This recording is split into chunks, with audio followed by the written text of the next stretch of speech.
I sat at the kitchen table, staring at my phone. My hands trembled slightly as I scrolled through the anonymous email. No subject line, no message, just attachments. I had hesitated before clicking on them, a cold knot tightening in my stomach. And then images, intimate, explicit. My wife Sarah tangled in the sheets with another man, my pulse hammered. My mind spun. Was this real? Was it old? Who sent it? Why? My fingers hovered over the screen, but I couldn't bring myself to delete them. Not yet. Sarah hummed in the other room, the sound of running water accompanying her as she prepared our evening tea, oblivious to the storm brewing inside me. I took a deep breath. How do I approach this? Step 1. The source. I checked the email address, a burner account. The metadata in the images had been scrubbed. Whoever sent this knew what they were doing. This wasn't a mistake. It was calculated. I needed answers before I confronted her. Step 2. The man. The man in the photos was unfamiliar, but something about him seemed oddly close. A work colleague? A friend? Someone I had shaken hands with? A thought struck me. I recognized the room, the cheap hotel near the office park. I booked a room there that night under a fake name and slipped a bill to the front desk clerk. "That man," I said, showing a cropped image of the stranger's face. "Stay here often?" The clerk hesitated, then nodded. "Yeah, couple times a month. Same woman, brunette. Pretty." Ice crawled through my veins. Step 3. The truth. I didn't go home. Instead, I called Sarah. "Hey, babe," I said, forcing calm into my voice. "Something came up. Work thing. I'll be late." A pause. "Oh, okay. Everything all right?" "Yeah," I lied. "Love you." I hung up before she could say it back. That night, I followed my instincts. Instead of heading home, I waited outside the hotel. Sure enough, at exactly 8:45 p.m., Sarah's car pulled into the lot. My breath caught as I watched her step out and walk inside, her pace quick, practiced. She wasn't hesitating. She knew where she was going. I clenched my jaw and followed her. The front desk clerk glanced at me but said nothing. He knew better. Room 214. The door was slightly ajar. My heart pounded as I approached, the sounds inside confirming my worst fears. I pushed the door open. Sarah gasped, scrambling for the sheets. The man turned, his face draining of color. Recognition struck me like a sledgehammer, not a stranger. My best friend, Mark. The betrayal was total. But something in Sarah's face made me pause. Fear? Guilt? Or something else? Mark moved first. "Listen, man, I swung. My fist connected with his jaw, sending him sprawling.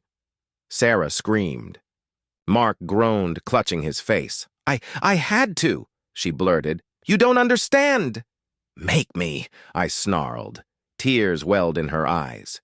"They threatened you, Alex." My breath caught. "Who?" Mark groaned. "You weren't supposed to find out like this." "Find out what?" I barked. Sarah grabbed my arm. "It's blackmail." I stared at her. "The pictures," she whispered. "They wanted you to see them." My stomach lurched. "Who?" Sarah swallowed hard. "Your job isn't what you think it is." And just like that, the entire picture shifted. This wasn't about infidelity. This was about something bigger. Something darker. The images weren't proof of betrayal. They were bait, and I had taken it. As Alex stood in that dimly lit hotel room, his mind reeled. The rage that had threatened to consume him moments ago was now laced with something far more dangerous. Curiosity. Sarah trembled as she clutched the bedsheet around her. "You have to believe me," she whispered. Mark groaned from the floor, still rubbing his jaw. "We were trying to protect you, man." Alex's fists clenched. "Protect me? By screwing my wife?" "It wasn't supposed to happen this way," Sarah said, her voice shaking. "They knew you wouldn't listen, that you'd get too close. So they orchestrated this. Alex's pulse pounded. Who are they? Mark exhaled heavily, looking up with blood smeared on his lip. Your company, Alex. You think you work in finance? He gave a bitter laugh. You're in something way bigger than that. Alex felt the world tilt slightly. He had always known there were parts of his job that didn't add up, transactions that didn't quite make sense, meetings that felt too secretive, clients who never had names. Sarah's eyes flicked to the door as if expecting someone to burst in at any moment. They were watching you, Alex. They thought you were getting suspicious, so they needed leverage over you, something to keep you in line. He took a step back. So what? They forced you to do this? Mark hesitated. Not exactly. Alex's stomach twisted. Sarah let out a shuddering breath. If I didn't go along with it, they were going to kill you. Silence filled the room. Alex looked between them, his mind scrambling to make sense of it all. His wife? His best friend? His job? Nothing was what it seemed. And now, he was in the crosshairs of something far more dangerous than infidelity. Someone had set this all in motion, and Alex was about to find out who. Alex's breath came sharp and fast. His world had cracked apart in the span of an evening. The anger, the betrayal, those emotions still simmered, but something colder had taken hold now. Calculation. They were going to kill me? He repeated, his voice low. Sarah nodded, her fingers gripping the sheets so tightly her knuckles whitened. It started with little things, warnings. First, a note in my car. Then a stranger telling me you needed to back off from whatever you were looking into at work. Alex thought back. He had been questioning some inconsistencies, large sums of money vanishing into shell companies, encrypted files buried where they shouldn't be. He had asked his boss, Frank, about it once. Frank had smiled too easily and told him not to worry. That was 2 weeks ago. Mark sat up against the nightstand, rubbing his jaw. They made it clear Sarah had to play along. They wanted to make sure you saw these pictures, that you got emotional, so you'd be easy to control.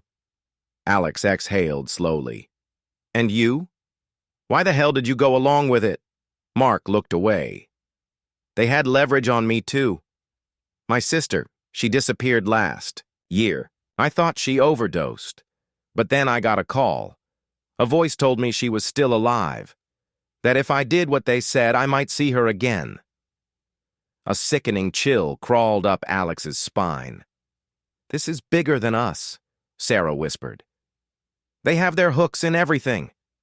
Alex's mind clicked into gear. His first instinct had been to confront, to fight, but that was exactly what they had counted on. No, he wouldn't play their game. He would flip the board. All right, he said, standing straighter. We don't have much time. Sarah and Mark looked up at him.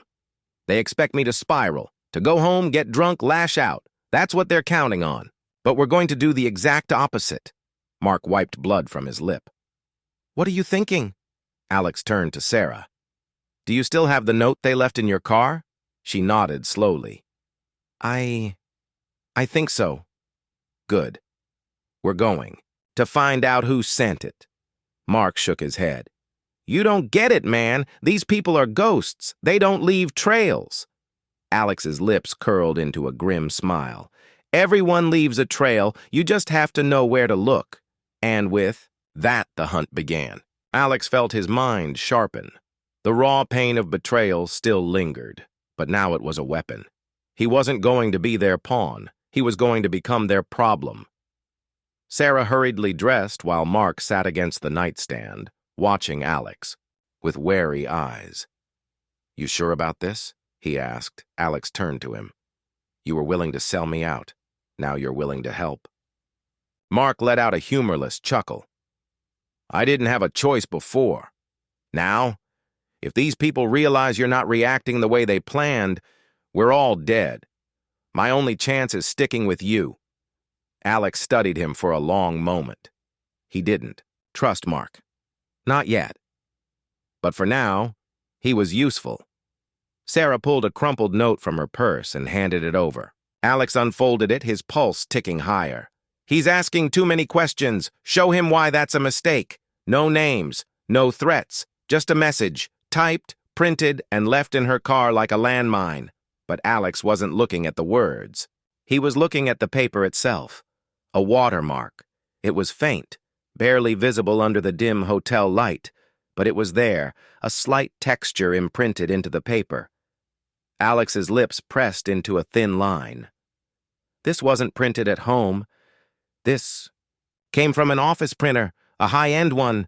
Mark frowned. So? Alex smirked.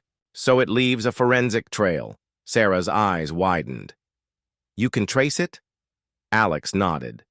Every commercial printer leaves microdot patterns in its prints, unique to the model and even the location. Mark whistled. Damn. And here, I thought finance guys were boring. Alex ignored him. He was already moving, grabbing his coat. There's a contact of mine, Sienna, cyber forensics. If anyone can pull a trail from this, it's her. Sarah bit her lip. And then what? Alex met her eyes, steel cold. Then we find out who sent this, and we hit back. The first crack Sienna lived in a loft, stacked with hardware that could probably hack into a government server if given. An hour and a Red Bull. She was in her early 30s, sharp-eyed, with a no-nonsense attitude that made it clear she didn't suffer fools. Alex, she said, as she opened the door, I was wondering when you'd finally come to me with something fun. He stepped inside, handing her the note. I need to trace the printer. She scanned the paper and arched a brow. Fancy. You piss off someone important? Something like that. She didn't ask for details. She just got to work. Her fingers danced over the keyboard, feeding the image through a series of filters. The room buzzed with low electronic hums, the glow of screens casting flickering light across her face. Then, after several tense minutes, she leaned back. Gotcha. Alex stepped forward. Where? Sienna smirked. The printer belongs to a law firm. She turned the screen to show him the result. Grayson and Cole LLP. Alex frowned. Never heard of them. Mark leaned over his shoulder. That's because they aren't a real law firm. Sarah's face was pale. Then what are they? Sienna exhaled. Front company. For something bad. Alex's pulse quickened. He was finally pulling on the right thread. Sienna tapped the screen. If I were you, I'd be careful. These people don't like being followed. Alex's jaw tightened. Neither do I. For the first time that night, he wasn't just reacting. He was hunting. And whoever had set him up was about to find out exactly what kind of mistake they had made. The name Grayson and Cole LLP burned in Alex's mind as he and Sarah sat in the car outside Sienna's loft. Mark was in the back seat, nursing his jaw with a bag of ice from a gas station. I still don't get it, Mark muttered. They could have just had you fired, ruined your credit, something simple. Why go this far? Alex tapped his fingers against the steering wheel, his mind racing. Because this isn't about money. It's about control. Whatever I was poking around at work, it wasn't just numbers. He turned to Sarah. You said they threatened you. Did they ever mention specifics? What exactly they wanted me to stop looking into? Sarah swallowed hard. No. Just that if you didn't stop, they'd make sure you did. Alex exhaled through his nose. That meant one thing. Whatever he had found, it was dangerous. He grabbed his phone and started typing. In the firm's name. Within seconds, a website popped up. Clean, professional, but something was off. No attorney bios, he murmured. No recent cases. Just a vague corporate law description. Mark leaned forward. Fake as hell. Alex scrolled down, his heart rate increasing as he found an address. Downtown. Sarah hesitated. Are we really just going to walk in? Alex gave her a grim smile. Not exactly. The office, they parked a block away. From the outside, Grayson and Cole looked like any other upscale law firm. Tinted windows, sleek lobby, the kind of place where high-powered executives would meet in confidence. But something wasn't right. Alex spotted no security guards, no receptionist, no foot traffic. The building had all the hallmarks of a company that existed only on paper. "This place is dead," Mark muttered. Alex studied the entrance. Not entirely. He pointed toward a back lot where a black SUV with government plates was parked. Sarah's breath hitched. "Alex, if this is what I think it is," "It is," he confirmed. "This isn't just a corporate cover-up." His jaw tightened. "It's federal." Mark let out a low curse. "And they wanted you out of the way before you figured it out." Alex glanced at Sarah. "You still have your press credentials?" She nodded slowly. "Good. You and Mark stay here. If anything happens, call Sienna." Sarah grabbed his wrist. "Alex, this isn't smart." He met her gaze. "Neither was letting them dictate my next move." Then he was out of the car, heading straight for the building. Inside the rabbit hole, the front door was unlocked. Another red flag. A law office should have had tight security, keycard access, something. But this was an invitation. Alex stepped inside. The air smelled sterile, like fresh paint and bleach. The reception desk was there, but no one sat behind it. No ringing phones, no computers, just emptiness. He moved cautiously, scanning the walls. No family photos, no clutter, nothing that made this feel like a real workplace. Then he saw the only door with a keypad lock. Bingo! Alex moved toward it, reaching into his pocket for a set of lockpicks, a hobby he had picked up years ago. He had barely started when a voice from behind him. "I wouldn't do that if I were you." Alex froze. Slowly, he turned. A man in a dark suit stood at the entrance, hands in his pockets, expression unreadable. He was tall, mid-40s, the kind of face that blended into crowds. "I was wondering how long it would take you to show up," the man said. Alex clenched his jaw. "You seem to know a lot about me." The man smiled. "Oh, I know everything about you, Mr. Carter. That's why we sent the photos." Alex's fists clenched. "And who exactly is we?" The man took a slow step forward. "We are the people who keep things running smoothly. And you? You were getting in the way." Alex's heartbeat slowed, controlled, measured. "So what now? You kill me?" The man smirked. "Kill you? No. That's messy, and frankly, unnecessary." He gestured toward the door. "We just need you to understand the consequences of making this harder than it needs to be." Alex's mind raced. A standoff. But why hadn't they just gotten rid of him already? Then it hit him. They still needed him for something. That gave him leverage. Alex stepped closer. "If you wanted me to back off, you shouldn't have made it personal." The man chuckled. "Personal? Mr. Carter, you still don't see the bigger picture." His eyes darkened. "This isn't about you." Alex felt his stomach drop. The man pulled something from his pocket, a USB drive. He tossed it onto the floor between them. "Since you're so eager for the truth," he said, "why don't you take a look?" Alex didn't move. The man smiled.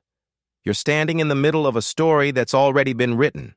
The question is," his smile faded, "how much of it you'll survive?" Then, as if on cue, the building lights flickered off, and everything plunged into darkness. For half a second, Alex was blind. Darkness swallowed the office, and his breath came sharp and controlled. He fought the primal urge to move too quickly. He knew better. Whoever this man was, he had the upper hand. A soft click echoed in the blackness. A door opening. Then, footsteps. Alex's muscles coiled. His eyes adjusted as emergency exit signs cast a dull red glow over the office. The man in the suit was already gone. The USB drive still sat on the floor. Alex hesitated. A trap? A warning? Or a lifeline? No time to debate. He grabbed the drive, shoving it into his pocket, and moved fast toward the exit.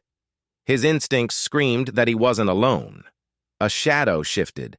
Alex barely dodged as a silencer cough broke the air.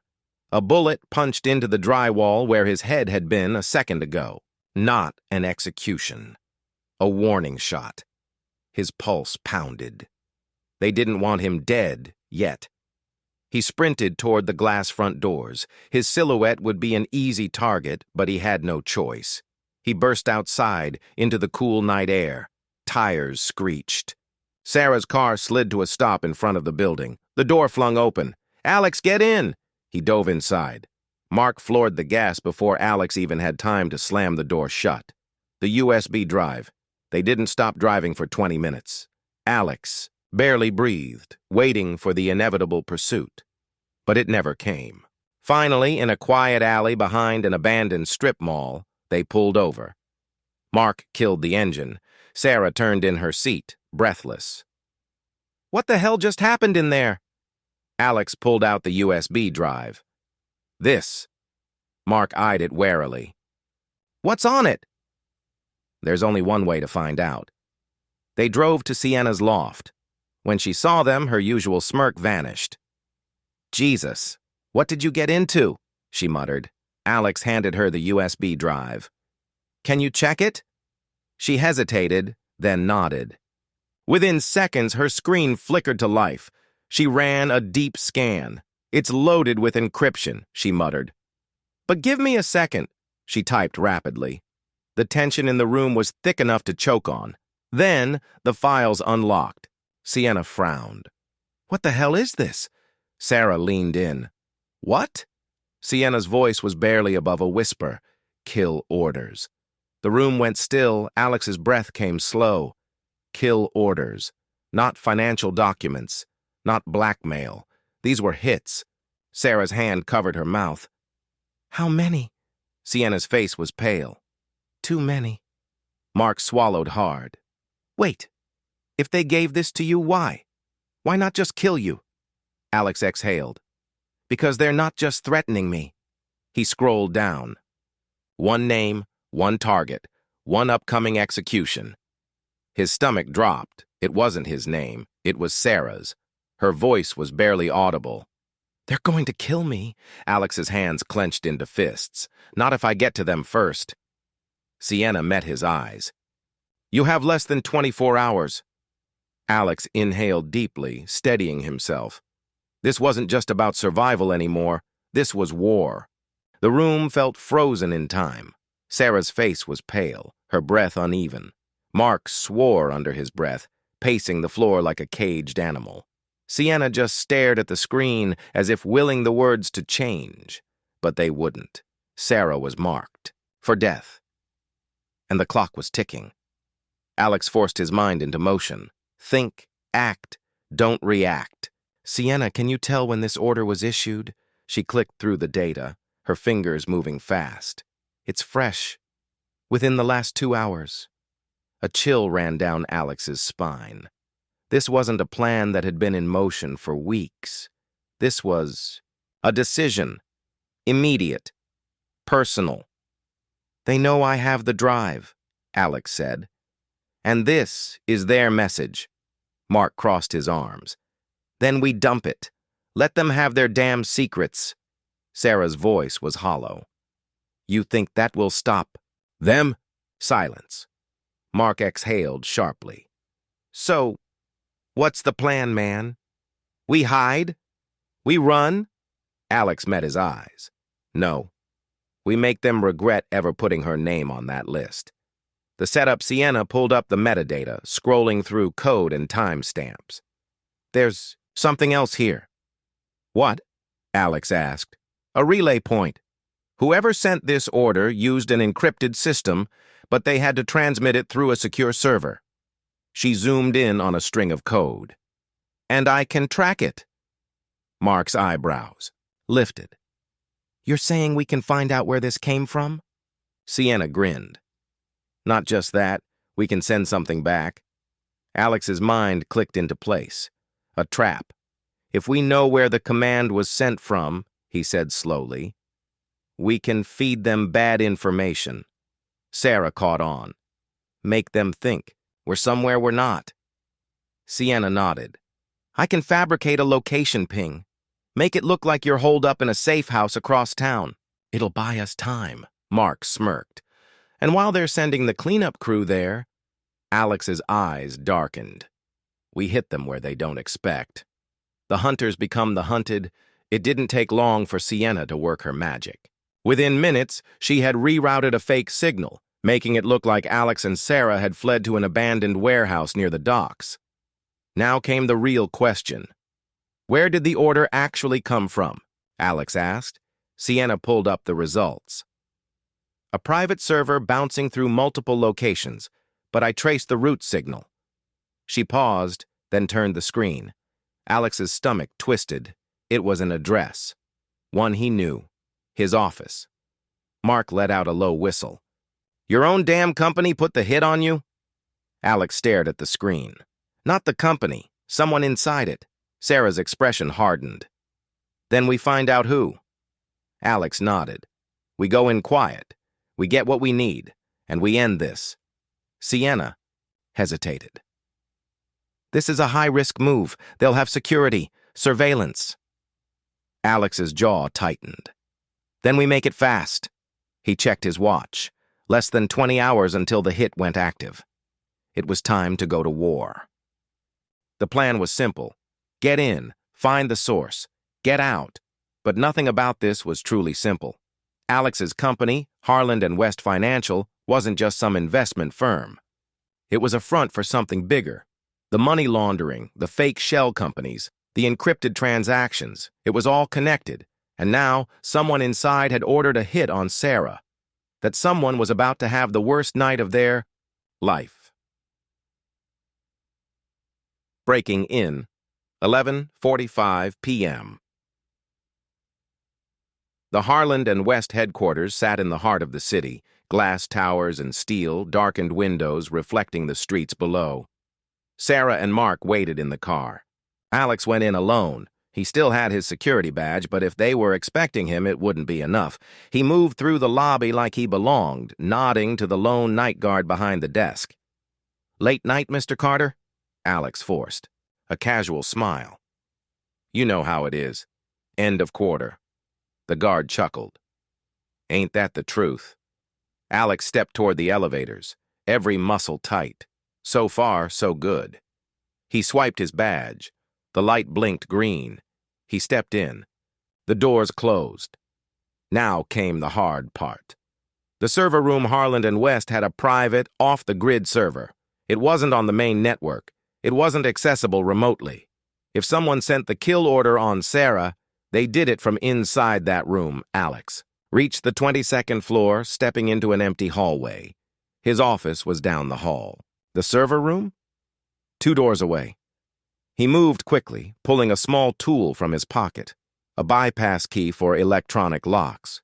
It wouldn't work on high-grade security, but for corporate IT, it was enough. The door clicked open. Alex slipped inside. The room was cold, rows of humming servers, blinking lights casting eerie shadows. He scanned the racks, moving to the main terminal. He plugged in a drive. Sienna had rigged it with a backdoor program. It would copy logs, emails, transaction records, everything. A loading bar appeared. 40% complete. Alex tapped his fingers. Hurry up! 60%! 80%! Then a voice behind him. You should have just let this go, Alex.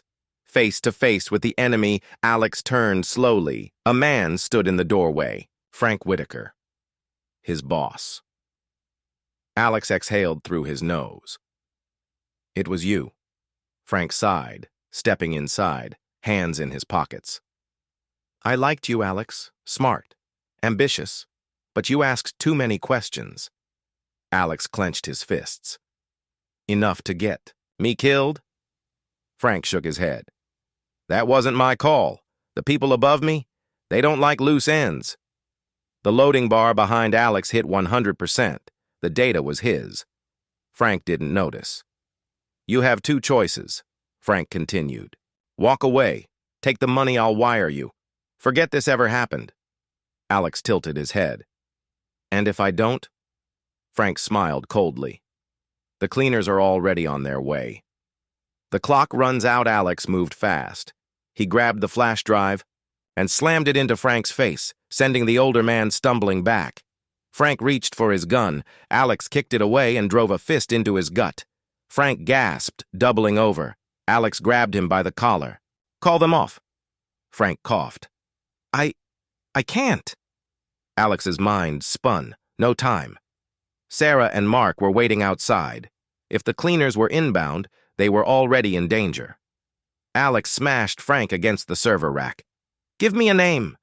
Frank wheezed. You're already dead, Alex. Alex let go. Frank crumpled to the ground. He didn't waste another second. He ran. The chase begins. The moment Alex hit the ground floor, he saw them. Two men in tactical gear stepping into the lobby. Killers. They hadn't spotted him yet. Alex slipped past the reception desk, moving toward the back exit. He needed to get to Sarah and Mark. His phone buzzed. Sarah. Black SUV just pulled up. Something's wrong. Alex gritted his teeth. He pushed through the doors and came face to face with a gun, a third man. Waiting, Alex barely ducked as the silenced pistol fired. The shot grazed his shoulder. Pain, heat, but he didn't stop moving. He drove forward, slamming into the man, knocking the gun away. They struggled, fists flying. Alex took a hit to the ribs but landed an elbow to the attacker's throat. The man gasped, stumbled. Alex finished it with a brutal punch to the jaw. No time to check if he was out cold. Alex ran. The SUV was ahead. Sarah was already in the driver's seat, engine running. Mark threw open the door. Move! Alex dove inside. Sarah floored it. Gunfire erupted behind them. The back window shattered. Mark ducked. Jesus Christ! Alex groaned, pressing a hand to his bleeding shoulder. Just drive! Sarah didn't stop. She blew past a red light, tires screeching as they raced into the night. The killers weren't far behind. The final move. Mark twisted in his seat. They're tailing us. Alex gritted his teeth. Head for the bridge. Sarah didn't argue. They tore down the highway, the black SUV closing the distance. Alex pulled out his phone, fingers slick with blood. He texted Sienna. Alex, send the files. Everything. A few seconds passed. Then, Sienna. Sent. To the press, to the feds. Everything's in the open. Alex exhaled. The city lights blurred as Sarah weaved through traffic, keeping them ahead of the flashing blue and red chaos behind them. Mark was grinning like a lunatic, adrenaline still rushing through his veins. Alex, however, wasn't smiling. His mind was already on the next move. Sienna had sent the files to the press and the feds, but that didn't mean they were in the clear. People like Frank Whitaker didn't just disappear. And the people above him? They had the kind of power that didn't crumble overnight. They needed to disappear. Now. Alex turned to Sarah. We can't go home. She didn't look surprised. Mark ran a hand through his hair. Okay, so what's the play? Find some hole to crawl into until this blows over? Alex shook his head. No. We go after the last loose end. Mark frowned. And that is? Alex looked at Sarah. Who put your name on that list? She tensed, because that was the real question, wasn't it? The kill order didn't just come from Frank. Someone had singled out Sarah specifically, and there was only one kind of person who did that, someone she knew, a new threat. They found a safe house, one of Alex's old contacts, a guy named Reed, who owed him a favor. A rundown apartment in an abandoned building, but it was off the grid. No cameras, no paper trail, no digital footprint. Safe. For now. Sienna was already waiting inside, sitting cross-legged on the couch, laptop open. When she saw Alex's bandaged shoulder, she shook her head. You look like hell. Alex ignored her. Tell me you found something. She sighed and turned the screen toward him. You're not gonna like it. A name was on the screen. Sarah's face went pale. Alex's blood ran cold. Jared Kingston. Sarah whispered the name like a curse. No, that's not possible. Mark frowned. Who the hell is Jared Kingston? Sarah's hands clenched into fists. Alex answered for her. Her ex-husband. Betrayal runs. Deep silence suffocated the room. Mark let out a low whistle. Damn, I didn't even know you were married before. Sarah ignored him, still staring at the screen, as if trying to process the impossible. Jared doesn't have this kind of power. Sienna shook her head. He does now. He's working for them. Alex's jaw tightened. This was personal. Sarah finally spoke, her voice shaking. Why would he do this? Sienna tapped the screen. Money, leverage, who knows? But the evidence is clear. He was the one who put in the request to have you taken out. Sarah swallowed hard, looking away. Alex clenched his fists. He had never liked Jared Kingston. And now, Jared was about to regret every decision that led him here. Mark leaned back, exhaling. So what now? Alex didn't hesitate. We find him, and we make sure he never has the chance to try again. The trap, they knew Jared would be expecting them. But that didn't matter, because Alex wasn't planning on knocking on the front door. They tracked Jared to a high-rise penthouse downtown, a fortress of security, surveillance, and hired muscle. A direct assault was suicide, so they didn't go through the front. Instead, they went through the penthouse's encrypted financial systems. Sienna worked her magic, creating a digital ghost, attack, wiping out Jared's accounts, locking him out of his own network, making it look like a full-scale cyber attack from a rival organization. It didn't take long for Jared to panic, and when he did, he ran. Right into their trap. Final confrontation, they caught him in an underground parking garage. Jared was already barking orders into his phone when Alex stepped into the light. Jared turned, his face twisted in shock. Then anger. You, he spat. I should have known you were behind this. Alex tilted his head. You put a kill order on your ex-wife, Jared. You really think I was going to let that slide? Jared's eyes flicked to Sarah, standing just behind Alex. He smirked. You always did have a bad habit of picking the wrong men, Sarah. Mark rolled his shoulders. Yeah? Well, you picked the wrong enemy, Jared scoffed. You idiots have no idea who you're dealing with. Alex took a step closer. Neither do you. Jared opened his mouth. But Alex moved first. A single punch to the jaw sent Jared sprawling onto the concrete. He groaned, coughing. You think this is over? He chuckled darkly. The people I work for will... Alex crouched beside him, cold, deadly. They're already gone. Jared's smirk faltered. Alex continued, voice low. We leaked everything, the accounts, the names, the hits. Your entire operation, it's crumbling as we speak. Jared's face paled. Alex leaned in. That means you're useless to them now. Jared finally looked afraid. Mark chuckled.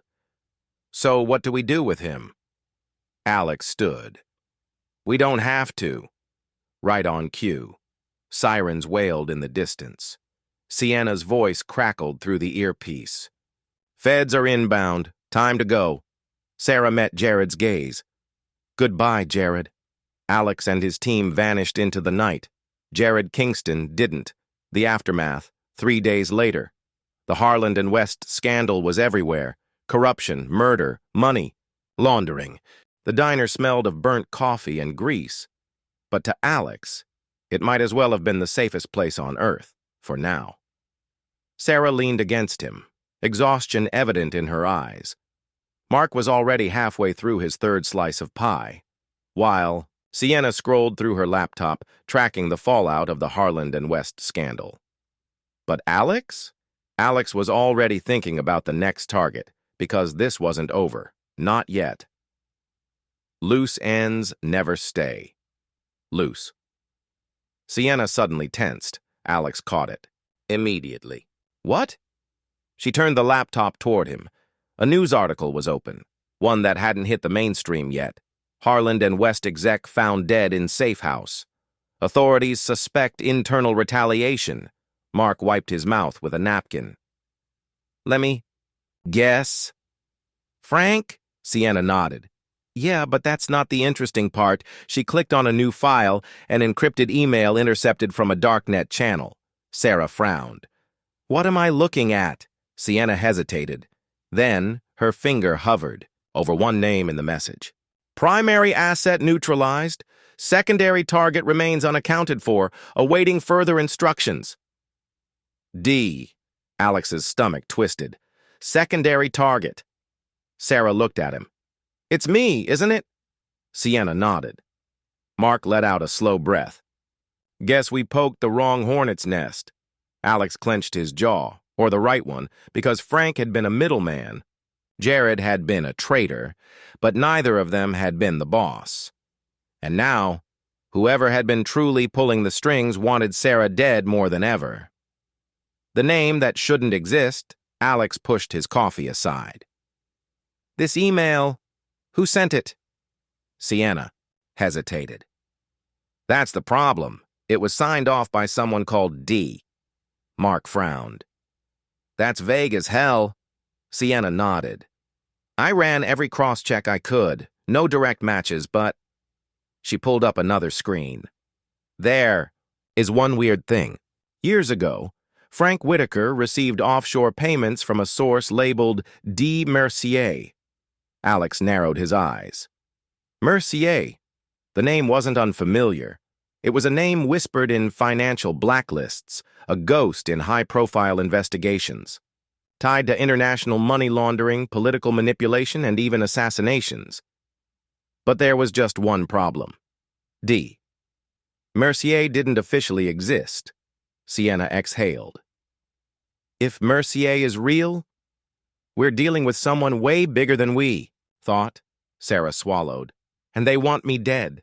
Alex nodded. Not just you, all of us. A warning. Too late, at that exact moment, Alex's burner phone buzzed, a number he didn't recognize. He answered. Yeah? A voice crackled through.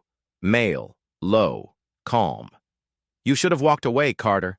Alex's spine went rigid. Who is this? A pause. Then, the last person you'll ever hear from if you don't disappear. Click. The line went dead. Alex slowly lowered the phone. Sarah and Mark were watching him. Who was that? Sarah asked. Alex's expression was grim. Mercier. Sienna cursed. If he called you, he's already moving pieces. Mark pushed back his plate. Then we hit first.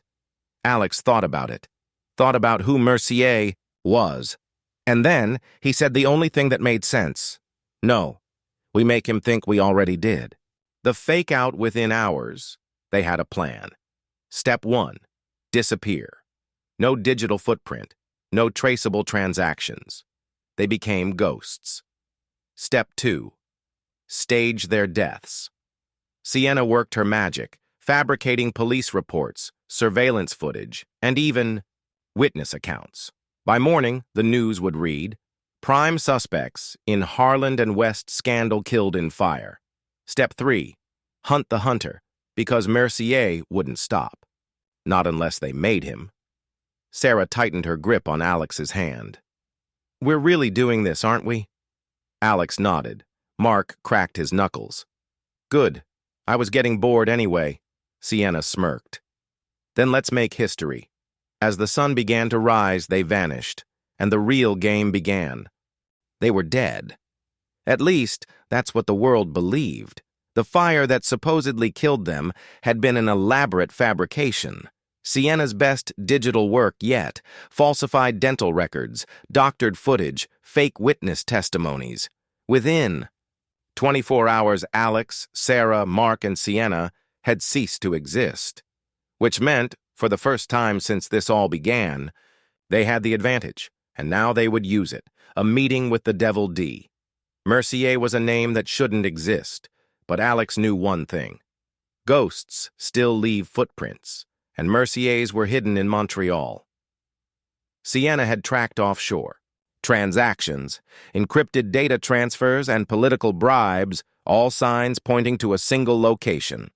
A high-end casino called Le Revenant, a place for the rich, the corrupt, and the untouchable. And Mercier's playground. The setup Montreal, Canada. The air was thick with rain, city lights reflecting off wet pavement. Alex adjusted the cuffs of his suit as he stepped through the golden doors of Le Revenant. Sarah was at his side, a vision in a sleek black dress, looking every bit the high roller's wife. Mark and Sienna played their roles as well, security detail, watching from the sidelines. The plan was simple. Find Mercier, corner him, get answers. And if things went south, well, that's why Mark had a silenced pistol strapped to his back. They moved through the casino, past high rollers betting fortunes in a single hand of blackjack, past oil tycoons, arms dealers, and politicians who had too much to lose. And then Alex saw him, D. Mercier, sitting at a private poker table, laughing, drinking, as if he hadn't tried to kill them all. The approach, Sarah leaned in close, her voice barely a whisper. That's him. Alex nodded. Time to play. He stepped toward the table. Room for one more? Mercier barely glanced at him. A man in his mid-50s, sharp features, silver hair slicked back, wearing a watch that probably cost more than a house. He studied Alex for a moment, then smirked. Depends. His French accent was smooth, effortless. Are you here to play or to lose? Alex pulled out a chair. Let's find out. The dealer began to shuffle, and the game began, a dangerous game. The first few hands were meaningless. Small talk, calculated risks, a dance of egos. Then Mercier leaned back, eyes sharp. I know who you are. The table went silent. Alex met his gaze. Do you? Mercier smiled. You faked your deaths. Clever. But a funeral doesn't erase footprints. He sipped his drink. Tell me, Alex, what do you want? Sarah's hand slid toward her concealed knife. Mark tensed. Sienna tapped something on her phone. Alex just smiled. The same thing you do, he said. Power. Mercier studied him. Then he laughed. You think you can play at my table? Alex leaned forward, voice low. Lethal. I already am. Mercier's smile faltered, because in that moment his phone vibrated. He pulled it out, checked the screen, and his face changed, from amusement to shock, because the screen displayed something impossible, a live video feed, his offshore accounts, his private holdings, every dirty secret he owned, and a simple message, one button, and it all burns. Mercier slowly looked back at Alex. Now he was the one losing. Checkmate, you... Mercier's voice was dangerously low. Alex shrugged. You should have killed me when you had the chance. Mercier's fingers twitched. His men, scattered throughout the casino, began to move. Sarah's voice was calm, deadly. You don't want to do that, because Mark had already unclipped his silenced pistol. Sienna had triggered the security lockdown. And Alex? He still held all the cards. You have two options, Mercier, Alex said. You disappear, vanish completely, or I press this button, and you lose everything. Silence. Mercier's jaw tightened. His empire, his fortune, his power, all of it hung in the balance. Finally, after what felt like an eternity, he exhaled and nodded. Alex smiled. Smart choice. The aftermath by morning, D. Mercier was gone. No records, no transactions, no trace. Just like that, the shadow that had haunted them was erased. Sarah leaned against the hotel balcony, staring at the sunrise. We actually won. Mark sipped his drink. For now, Sienna was already typing. I'll keep monitoring. If he resurfaces, we'll know. Alex nodded, staring out at the city. They were free. For the first time in months. It was over. Sarah took his hand. So what now? Alex smiled. Anything we want. The world outside their temporary hideout felt like a distant memory, an echo of the danger and deceit they'd escaped. The quiet hum of the city faded as Alex and his team settled into the comfort of knowing that Mercier's empire had crumbled. But, even in the calm, Alex couldn't shake the nagging feeling that something was off. He stared at the city skyline from their hideout's balcony. No more deaths, no more blood, no more games. But then again, the quiet never lasts long. The missing pizza week had passed since their final confrontation with Mercier. The team had scattered, taking refuge in different corners of the world.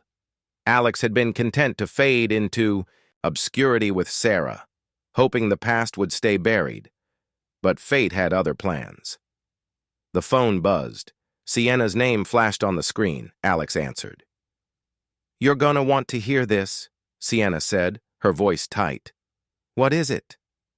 There's a new player in town, she said, and they're playing a game we've never seen before.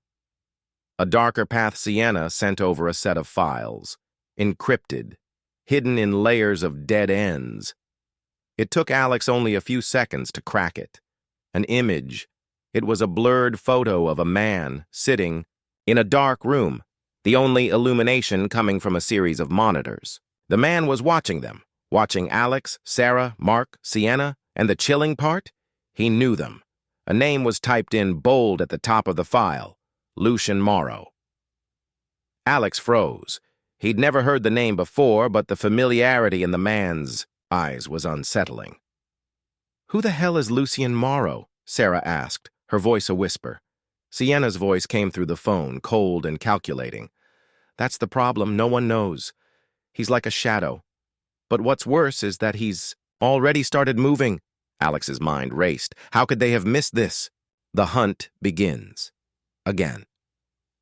They couldn't afford to ignore this. It was clear that Mercier was only the beginning. Someone, or something, more powerful was now pulling the strings. The team reconvened in a remote location, their faces grim as they reviewed what little they had on Lucien Morrow. Sienna had traced Morrow's financial connections, but they were sparse, like he was trying to remain invisible. No traceable background. No family. It was as if he had erased himself from every record. Mark cracked his knuckles. So we're up against a ghost, then? Alex nodded. Yeah, a ghost who's been watching us.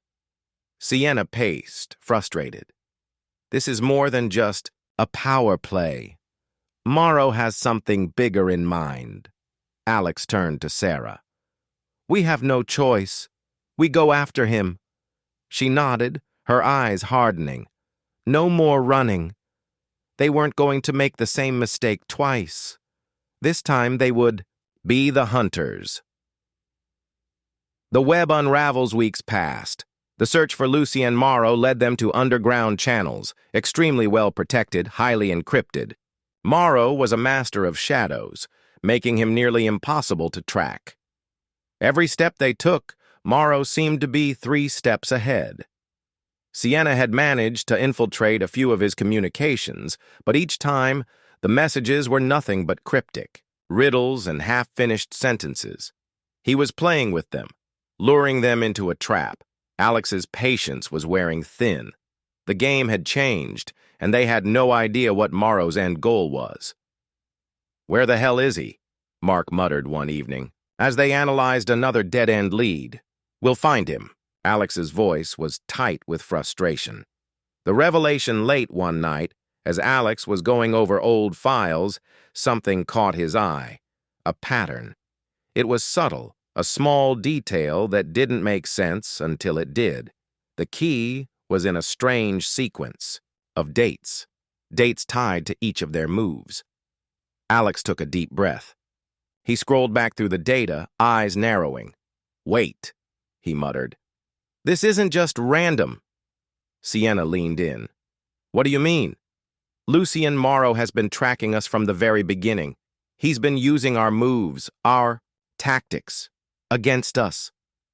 Alex looked up. "It's not just about power. He's been testing us." "Testing?" Sarah asked, confused. "He's been watching how we react, how we make decisions. He wants to know how far we're willing to go," Alex said, piecing it together. "And now he's close. He knows we're coming for him." A last stand. The final confrontation was inevitable. They tracked Morrow to a secluded compound in the mountains of northern Italy, surrounded by high-tech security and armed mercenaries. He was waiting, watching, and they were about to walk straight into his final trap. Alex turned to the team. "This ends tonight. No more games." They didn't hesitate. Infiltrating the compound was a delicate dance, a mix of precision and strategy.